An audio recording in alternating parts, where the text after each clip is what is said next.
Police व्यवस्था हम लोगों की व्यवस्था के लिए होती है कि किसी को रोकने और मारपीट करने के लिए होती है। अपमान कैसे कर सकता है ब्रह्मचारियों के, सन्यासियों के, बालकों के। उत्तर प्रदेश के प्रयागराज माघ मेले में स्वामी अविमुक्तेश्वरानंद सरस्वती को लेकर बवाल मचा हुआ है। बात यहां तक आ पहुंची है कि स्वामी अविमुक्तेश्वरानंद को लेकर माघ मेला प्रशासन ने नोटिस जारी किया और मेला प्राधिकरण ने उन्हें 24 घंटे में ये साबित करने को कहा है कि वो ही असली शंकराचार्य। वहीं स्वामी अविमुक्तेश्वरानंद ने भी प्रशासन पर पलटवार किया है। उन्होंने कहा है कि वो प्रशासन को भी एक नोटिस भेजेंगे और उनसे 24 घंटे में जवाब मांगेंगे।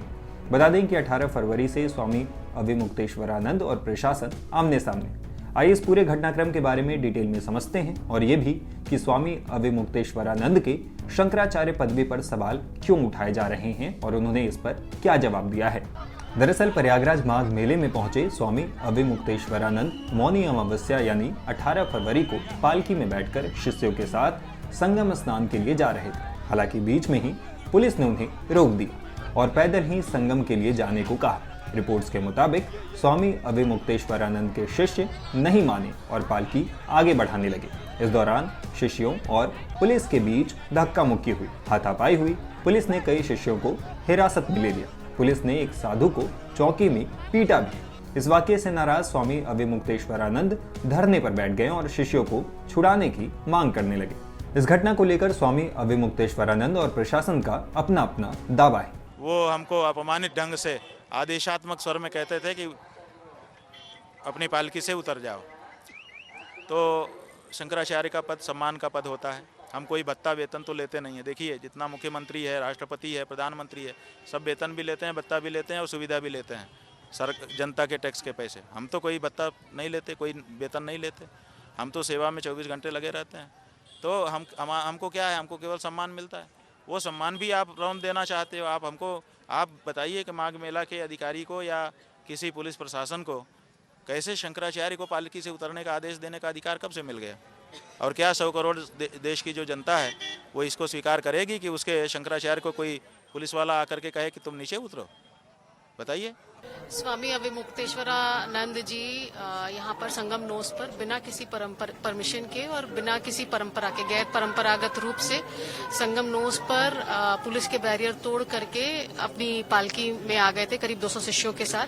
तो क्योंकि वो बिना परमिशन के थे तो उनको रोका गया और उनसे संवाद किया गया और लगातार ये कहा गया, अनुरोध किया गया कि आप स्नान कर लीजिए सामान्य श्रद्धालुओं की तरह, क्योंकि संगम नोस पे करोड़ों की भीड़ थी और कोई भी अनहोनी वहां पर हो सकती थी। वहां पे संगम नोस पे उस टाइम पे पीक पॉइंट था और बहुत ज्यादा भीड़ वहां पर हो रही थी, परंतु वो माने नहीं और 3 घंटे तक उन्होंने पूरा वापसी मार्ग जो है वो अवरुद्ध रखा। कोई भी अनहोनी हो सकती थी। लगातार 3 घंटे पुलिस प्रशासन जो है उनसे वार्ता करते रहे और इसमें लगातार माताएं बहनें सब स्नान कर रही थी और किसी भी अनहोनी से इनकार नहीं किया जा सकता था और बड़ी अव्यवस्था जो है उनके द्वारा फैलाई गई। 9 बजे के आसपास मॉर्निंग में अपने आश्रम से निकल के पांडुन पुल नंबर 2 पीपा पुल जो आज बंद था, कल से ही बंद था बनिस्बत श्रद्धालु जो है उसको डाइवर्ट वहां से किया जा रहा था। बिकॉज ऑफ कल से ही बंद किया गया था कि उनकी वजह से उन्होंने उस पांटून पुल पर जो बैरियर लगा हुआ था उस बैरियर को तोड़ा, उनके अनुयायियों ने तोड़ा और अनुयायियों ने बैरियर तोड़ करके और वो यहाँ घुसे अंदर आए। और चूंकि पुलिसकर्मियों को ये पहले से हिदायत थी कि किसी के साथ धक्का मुक्की नहीं करेंगे और न ही कोई किसी के पास लाठी भी पुलिसकर्मियों के पास मेले पूरे में है नहीं।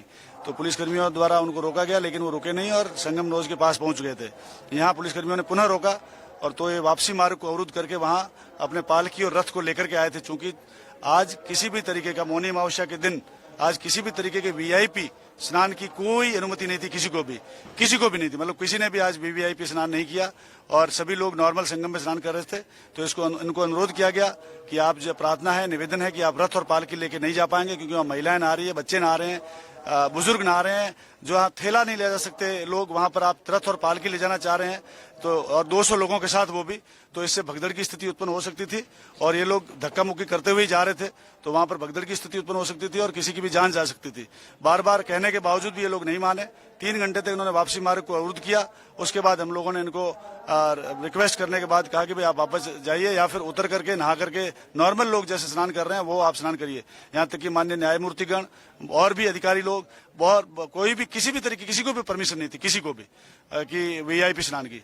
तो यहाँ पर बार बार कहने के बाद भी उन्होंने जो है उस परंपरा को तोड़ने की कोशिश करी जो हाँ यहाँ पर आज मौनी अमावस्या पे थी। और इनको ये भी रिक्वेस्ट किया गया कि आप जो है आपकी वजह से, आपके रथ और पालकी की वजह से अगर संगम नोज पे जाती है 200 लोगों के साथ में, क्योंकि वहाँ उस समय पीक चल रहा था। आज करोड़ों लोगों ने यहाँ पर स्नान किया और उस समय पीक चल रहा था। और पीक में जो है अगर आप इस तरह से पालकी और रथ लेके जाएंगे तो बाकी लोग भी आएंगे पालकी और रथ लेकर के और परंपरा का उल्लंघन होगा और हमारे मेले में अव्यवस्था पैदा हो जाएगी। अव्यवस्था को रोकने के लिए चूंकि इन्होंने वापसी मार्ग को 3 घंटे से जाम कर रखा था, बार बार रिक्वेस्ट किया गया और प्रशासन को भी एक तरीके से सब प्रशासन के पुलिस अफसर्स भी इन्हीं के लिए बिजी हो गए थे कि भाई, और हम लोग और घाटों पर देखने की स्थिति हमारी नहीं बची थी। इन लोगों को इसलिए रिक्वेस्ट करके वापस भेजा गया और यहाँ पर जो है शांति व्यवस्था कायम की गई। हाँ बिल्कुल, इनमें सीसीटीवी फुटेज हम देख रहे हैं। यहाँ पर इन्होंने बैरियर गिराया पीपा पुल 2 पर और पुलिस वालों के साथ जो सिस्टम को कोलैप्स करने की कोशिश करी है उसकी हम, और पुलिस वालों के साथ धक्का मुक्की करी है, उसके विरुद्ध हम वैधानिक कार्रवाई करेंगे। इधर सोमवार की देर रात पहले से धरने पर बैठे स्वामी अविमुक्तेश्वरानंद को लेकर माघ मेला प्रशासन ने एक नोटिस जारी किया। मेला प्राधिकरण ने उन्हें 24 घंटे में यह साबित करने को कहा है कि वो ही असली शंकराचार्य। नोटिस में लिखा गया, ज्योतिष पीठ में शंकराचार्य पद का मामला अभी सुप्रीम कोर्ट में चल रहा है। कोर्ट ने 14 अक्टूबर 2022 को आदेश दिया था कि जब तक इस केस का अंतिम फैसला नहीं हो जाता तब तक किसी को भी शंकराचार्य घोषित नहीं किया जा सकता, न ही किसी का पट्टाभिषेक किया जा सकता। कोर्ट ने इस पद पर किसी को बैठने पर रोक लगाई। मामले में अब तक कोई नया आदेश नहीं आया है। केस अभी भी कोर्ट में लंबित है। बावजूद इसके माघ मेले के दौरान अविमुक्तेश्वरानंद ने अपने शिविर में लगे बोर्ड पर खुद को ज्योतिष पीठ का शंकराचार्य लिखा है। इस कृत्य से सुप्रीम कोर्ट के आदेश की अवहेलना हुई है। 24 घंटे में बताएं कि खुद को शंकराचार्य कैसे लिख रहे हैं। इस नोटिस पर टाइम्स नाउ भारत से बातचीत में स्वामी अविमुक्तेश्वरानंद ने जवाब भी दिया है। महाराज जी, एक सवाल है कि प्रशासन ने नोटिस जारी किया है और नोटिस जारी करके आपसे 24 घंटे के अंदर जवाब मांगा, इस पे क्या कहना है? और प्लस आपके शंकराचार्य पे भी सवाल खड़ा किया है। ऐसा है कि नोटिस उन्होंने भेजा है रात को 12 बजे के बाद। कानून गो साहब स्वयं आए थे, हमारे जो आरक्षी हैं, पहरेदार हैं, उनको कह रहे थे कि रिसीव कर लीजिए। उन्होंने कहा हमको रिसीव करने की अथॉरिटी नहीं है, आप सवेरे कार्य समय में आइए। तो उन्होंने कहा कि नहीं, अर्जेंसी है और हम यहीं दीवार पे चिपका के जा रहे हैं। तो रात को 12 बजे के बाद अर्जेंसी थी कि दीवार में चिपका के वो चले गए। उसमें लिखा है कि 24 घंटे में जवाब दीजिए। तो 24 घंटा तो रात को 12 बजे होगा, लेकिन हमने 3 बजे ही प्रेस कॉन्फ्रेंस भी बुला दी है और जवाब भी तैयार कर दिया है। 3 बजे के बाद हमारा जवाब उनको भेज दिया जाएगा लिखित रूप से, और प्रेस के माध्यम से आप लोगों को भी बता दिया जाएगा। एक नोटिस हम भी उनको भेजेंगे, उनको भी 24 घंटे में जवाब देने के लिए करने वाले हैं। 3 बजे प्रेस कॉन्फ्रेंस में बाकी विस्तार से बात होगी। सुप्रीम कोर्ट का हवाला देते हुए उन्होंने शंकराचार्य आपके से इनकार किया है, तो इस पे क्या कहेंगे महाराज? ऐसा है कि सुप्रीम कोर्ट ने कब हमको कहा कि आप अपने नाम के साथ जगत गुरु शंकराचार्य ज्योतिष पीठाधीश्वर मत लिखिए। अगर ऐसा कोई आदेश उन्होंने आपको दिखाया हो तो हमको कॉपी दीजिए। दिखाया है? उन्होंने सिर्फ बताया है, बस वही बात है ना, बताया है। सुप्रीम कोर्ट के कंधे का उपयोग माघ मेले का प्रशासन अपनी कमियों को छुपाने के लिए कर रहा है, जो कि बहुत ही माने अपराध की श्रेणी में है। अपने से बड़े संस्थान का कंधा आप अपने कमियों को छिपाने के लिए प्रयोग में ला रहे हैं, अवमानना कर रहे हैं। तो इसका भी जवाब उनको देना पड़ेगा कि सुप्रीम कोर्ट का उपयोग उन्होंने अपनी कमी को छुपाने के लिए क्यों किया। सुप्रीम कोर्ट ने कौन सा आदेश किया कि हम अपने नाम के साथ शंकराचार्य नहीं लिख सकते? बताएं। वो ये भी बता रहे हैं प्रशासन की उसमें आपका पट्टाभिषेक नहीं हुआ है। वासुदेवानंद सरस्वती जो है वो सुप्रीम कोर्ट गए थे, उसके बाद जो है ये जजमेंट हुआ था। बात यह है कि सुप्रीम कोर्ट की बात आप पत्रकार तो समझ नहीं पाओगे। आपका जो विधिक प्रकोष्ठ देखता हो, अगर वो आए तो हम उसको बता सकते हैं, क्योंकि वो विधि समझेगा। लेकिन आपको समझने के लिए हम बताना चाहते हैं कि जैसे किसी का विवाह हो गया, उसके बाद उसके विवाह पे आप रोक लगवा दो, उसका क्या मतलब होगा आप बताइए? किसी ने भोजन कर लिया, उसके बाद आप कह दो कि इनको भोजन मत देना, उसका क्या, उस आदेश का क्या मतलब होगा?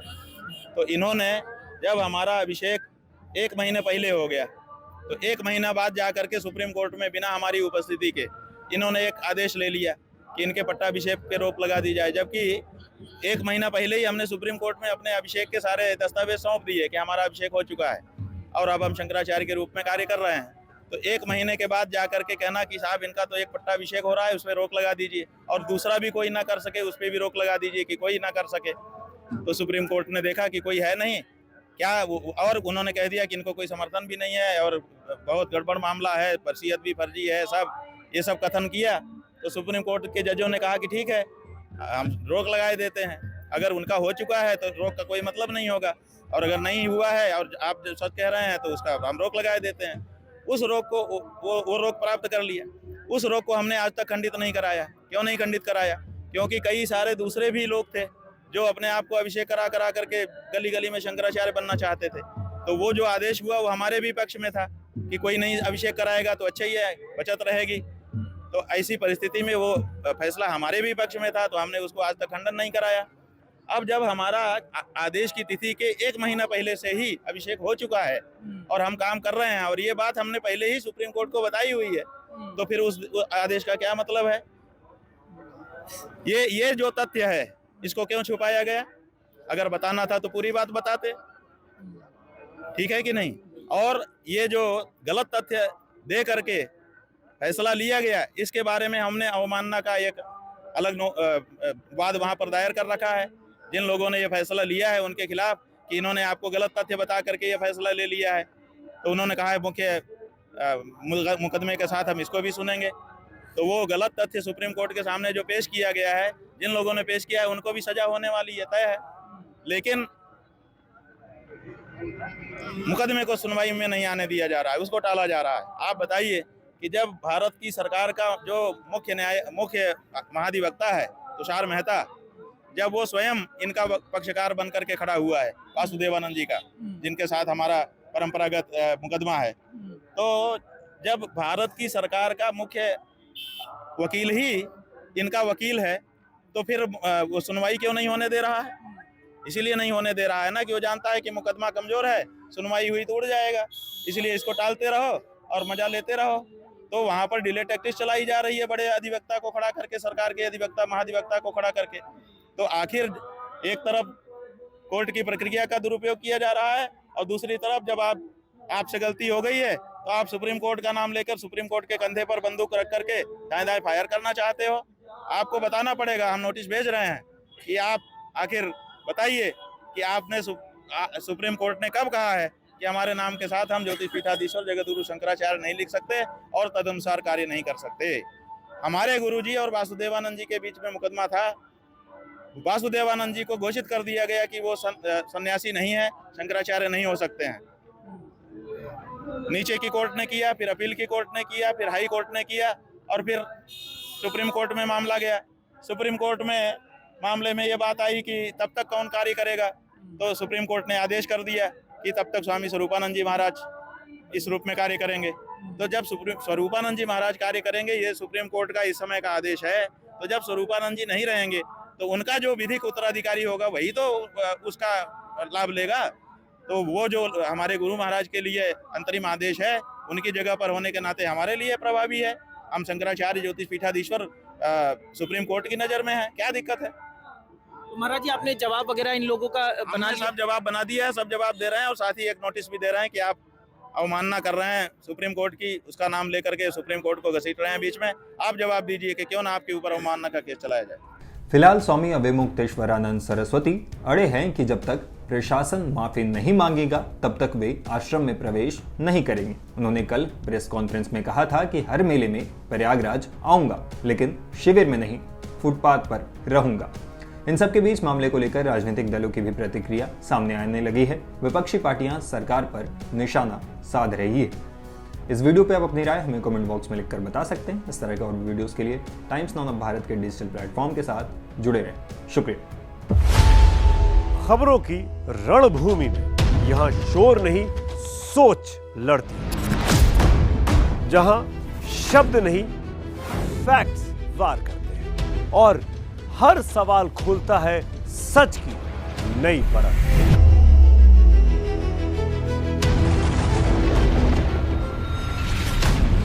चक्रव्यूह आपके अपने सुमित अवस्थी के साथ सोमवार से शुक्रवार शाम 6:57 पर टाइम्स नाउ नव भारत पर।